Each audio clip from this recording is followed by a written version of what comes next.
Rombongan Komisi 3 DPRD Banjarmasin melakukan inspeksi mendadak ke lokasi pembangunan jembatan HKSN yang berada berdekatan dengan makam Sultan Suryansah.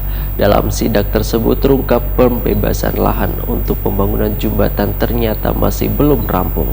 Kedepannya persoalan pembebasan lahan harus terlebih dahulu diselesaikan, baru proyek dikerjakan. Rombongan Komisi 3 DPRD Banjarmasin melakukan inspeksi mendadak ke lokasi pembangunan jembatan HKSN yang berada berdekatan dengan makam Sultan Suryansah di Banjarmasin Utara, Jelang Kamarian, Kamis 29 Juli 2021. Dalam sidak tersebut terungkap pembebasan lahan untuk pembangunan jembatan ternyata masih belum rampung. Ketua Komisi 3 DPRD Banjarmasin Muhammad Isnaini Wahitakuni Prima TV meminta pemerintah kota harus aktif dalam menyelesaikan pembebasan lahan tersebut karena proyek sudah dikerjakan. Kedepan persoalan pembebasan lahan harus lebih dahulu diselesaikan, baru proyek dikerjakan.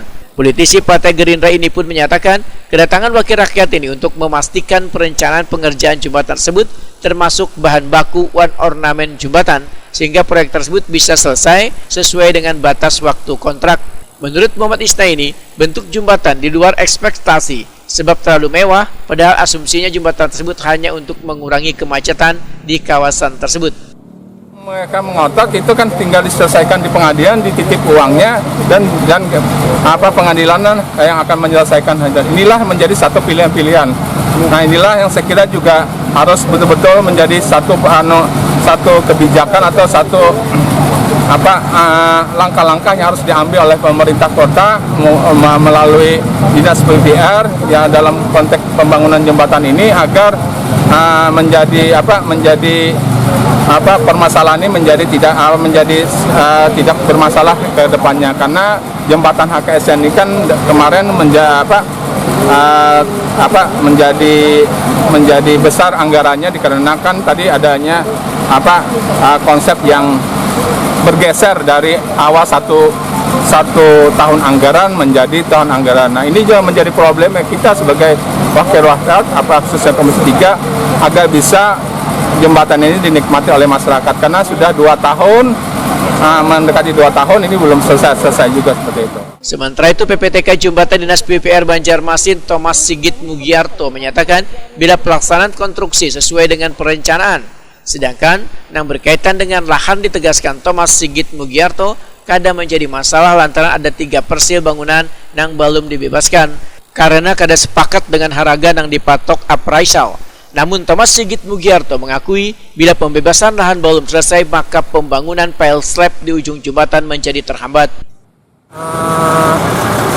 Saya rasa memang cukup signifikan ya, karena ini menyangkut dengan panjang pile slab yang harus kita bangun, yang seharusnya panjangnya itu dari kita berdiri ini sekitar 80 sampai ujung rata dengan jalan itu menjadi terhambat, tidak bisa kita lakukan pekerjaan karena tanah tadi masih belum menjadi milik kita seperti itu sih. Pak, untuk anggaran sudah sampai finishing apa tahun ini, Pak? Untuk tahun ini yang kita kerjakan itu kan rencananya menyambung pekerjaan yang ada itu terus ke arah barat dan ke arah timur itu sudah tuntas ya, sampai dengan finishing sudah termasuk marka jalan ada, rambu ada, pengecatan ada, kemudian PJU ada, termasuk aspal sudah. Oh, berarti sudah finishing, Pak? Iya, harapannya bisa dilalui kita seperti itu. Thomas Sigit Mugiarto menambahkan jika jembatan tersebut kadalah mewah karena dalam pembangunan jembatan ada syarat wan kaidah yang harus dipenuhi. Sesuai PP nomor 19 tahun 2011, kelandaian jembatan diameternya 6% ini menyangkut dengan lalu lintas angkutan yang lewat di atasnya. Kemudian ruang bebas vertikal 2,5 meter.